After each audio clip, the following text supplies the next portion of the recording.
The Boiling Cell. June 18, 1930, Huntsville, Texas.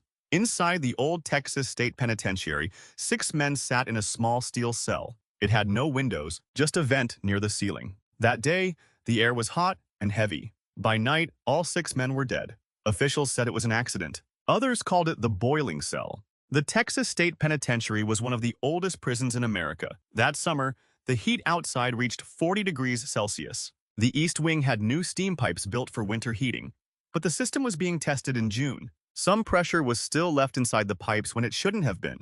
At 9 a.m., guards locked 6 inmates in cell E17 for punishment. One of them was James Bishop, serving 10 years for robbery. They were told to stay for 48 hours.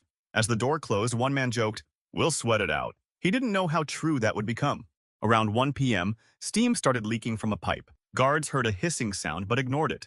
By 3 p.m., the temperature inside the cell went above 65 degrees Celsius. The men screamed and banged on the door. Prisoners nearby later said it sounded like people burning alive. By 5 p.m., a main pipe burst. Hot steam filled the small room. The inmates collapsed one by one. Guards waited, thinking it was a fight. When they finally opened the door, they were hit by burning air. All 6 men were dead, burned and suffocated. The coroner wrote, "Cause of death, extreme heat and burns from steam exposure." Their skin was so hot it measured 82 degrees Celsius. No one was punished. The warden said, "The system failed unexpectedly." The tragedy forced the prison to add ventilation to its cells. The boiling cell became one of the first recorded mass deaths in a U.S. prison caused by neglect. The Blazing Riot. September 9, 1971, Attica, New York. A normal morning inside the Attica prison turned into a deadly rebellion. In 4 days, 43 people were killed, 10 of them hostages. It started as a protest for better treatment. It ended in one of the darkest moments in U.S. prison history.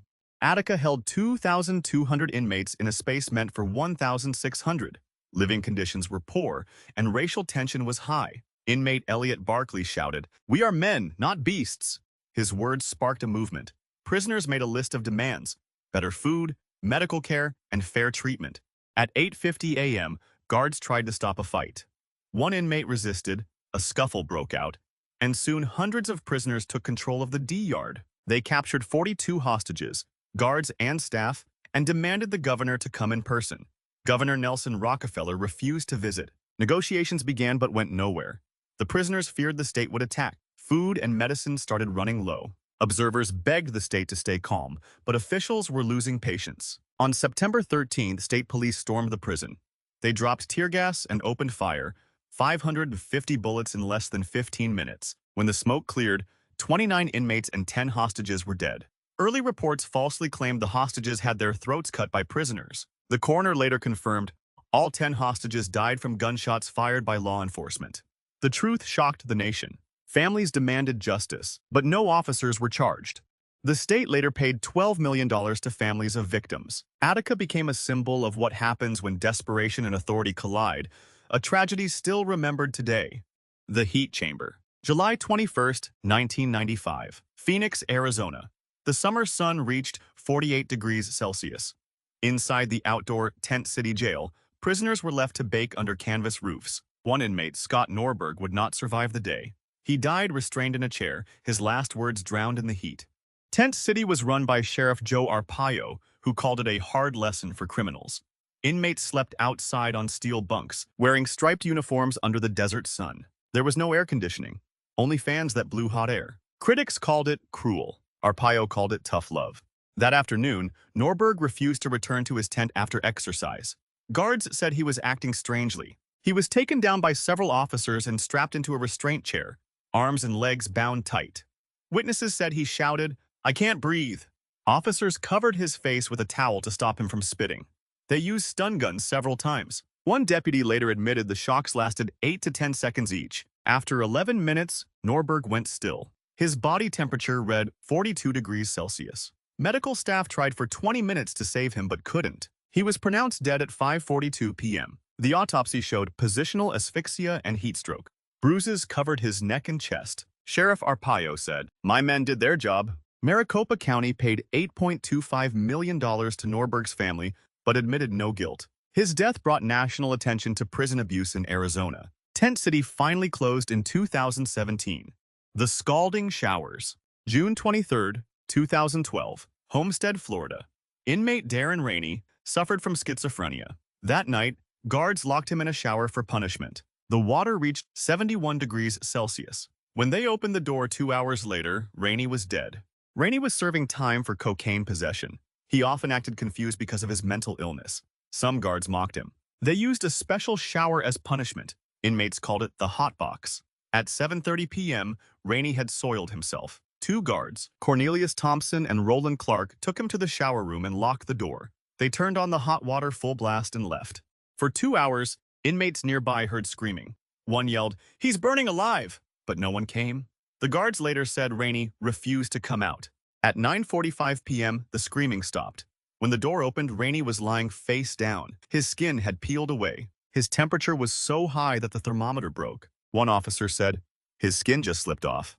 Despite the horrifying scene, prosecutors said there wasn't enough evidence for charges. Guards kept their jobs for years afterward. The public was furious. Florida changed its mental health training and paid $4.5 million to Rainey's family. His death showed the dangers of mixing punishment with cruelty. The Forgotten Cell. August 18, 2014, New York City. Jerome Murdos, a 56-year-old homeless veteran, was found dead in his cell at Rikers Island Jail. The heat inside his room passed 38 degrees Celsius. He died alone hours before anyone checked on him. Murdo had been arrested for trespassing. He was just looking for a warm place to sleep. Bail was $2,500, which he couldn't pay. He was placed in the mental health unit because of his bipolar disorder. His cell should have had air conditioning. That night, the cooling system broke. Guards said it felt hotter than usual. Murdo was last seen alive at 10:30 p.m., lying quietly on his bed. By morning, the cell's heat reached 38.3 degrees Celsius. Staff hadn't checked on him for over 4 hours, even though rules required checks every 15 minutes for mentally ill inmates. At 2:30 a.m., a guard looked in and saw Murdo still. His body was extremely hot, 39.4 degrees Celsius. It was clear he had overheated and died during the night. The medical examiner ruled his death as hyperthermia due to excessive heat. The heating unit had been broken for weeks. No one fixed it. New York City later paid his family $2.25 million. The Department of Correction admitted, "We failed to protect someone in our care." His death renewed calls to close Rikers Island once and for all. The fire at Ohio Penitentiary. April 21, 1930, Columbus, Ohio. Just after dinner, smoke began to rise from the Ohio Penitentiary. Within minutes, thick black clouds filled the prison sky. Inside the cell blocks, hundreds of men screamed for help as locked doors trapped them. It became one of the worst prison fires in American history, a night when 322 prisoners lost their lives behind iron bars.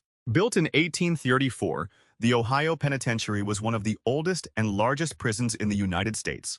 By 1930, it held more than 4,000 inmates, double its intended capacity. The cells were small, dark, and lined with wooden bunks. Prisoners had complained for years about poor ventilation and unsafe wiring, but no one imagined how fast disaster could strike. At 5:30 p.m., the guards were preparing to lock the men in for the night. Dinner trays clattered, footsteps echoed. Inmates talked quietly in the dim corridors. Then, a faint smell of burning cloth spread.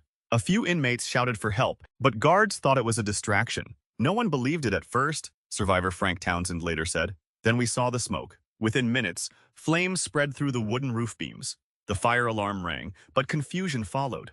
The cell doors were still locked, and the keys were in the guard office. Prisoners begged to be released as smoke thickened. Some fainted from the heat. Others tried to break the iron bars with makeshift tools. "We were choking and coughing. Nobody could see," one report later described. The guards hesitated, fearing a mass escape. By 6 p.m., the fire raged uncontrollably. Flames shot down the narrow corridors, burning everything in their path. The guards finally unlocked some sections, but it was too late for many. Inmates piled near barred windows, gasping for air. Firefighters fought from the outside, smashing walls and windows to reach them. Some prisoners formed human chains to help others out, risking their lives in the smoke and heat.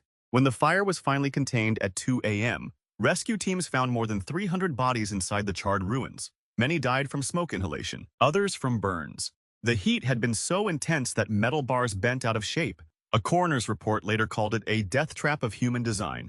The investigation revealed that faulty wiring started the fire, but overcrowding made it deadly. The tragedy led to prison reforms across Ohio and inspired new safety standards nationwide. But for those who lived through it, the sound of men screaming for air would never fade. The Alcatraz Escape, June 11, 1962, San Francisco Bay. Inside the most secure prison in America, three men were about to do the impossible, escape from Alcatraz. But one of them, Clarence Anglin, would never be seen alive again.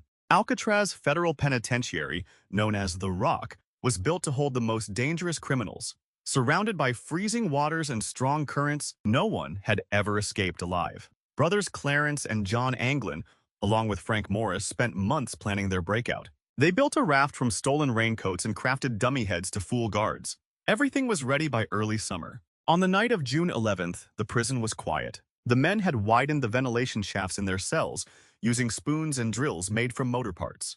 At lights out, they placed dummy heads, made of soap, toilet paper, and real hair, on their pillows to look asleep. Then, one by one, they crawled through the holes in the walls, climbing up to the roof undetected. The plan worked smoothly until they reached the shoreline. The fog was thick, and waves crashed violently against the rocks. Their homemade raft and paddles, stitched from raincoats, were weak. Still, they launched it into the dark waters around 10 p.m. The guards noticed nothing unusual during the night checks. By morning, the bed still looked occupied. At 7 a.m., a head count revealed the truth. 3 men had vanished. Sirens blared across Alcatraz. The FBI launched one of the largest manhunts in prison history. Helicopters circled the bay, and boats searched the waters. Pieces of the raft were later found near Angel Island, but no bodies were ever recovered. Experts concluded that the men had likely drowned in the freezing water. The currents around Alcatraz were known to reach 7 knots, strong enough to drag even strong swimmers under. The official report stated, no one could have survived those waters that night. Clarence Anglin's death remains unconfirmed, but the evidence pointed to tragedy, not freedom. The escape forced major reviews in U.S. prison security. Within a year, Alcatraz was permanently closed. The mystery of that night continues, but for Clarence Anglin, the dream of freedom likely ended beneath the dark waves of San Francisco Bay.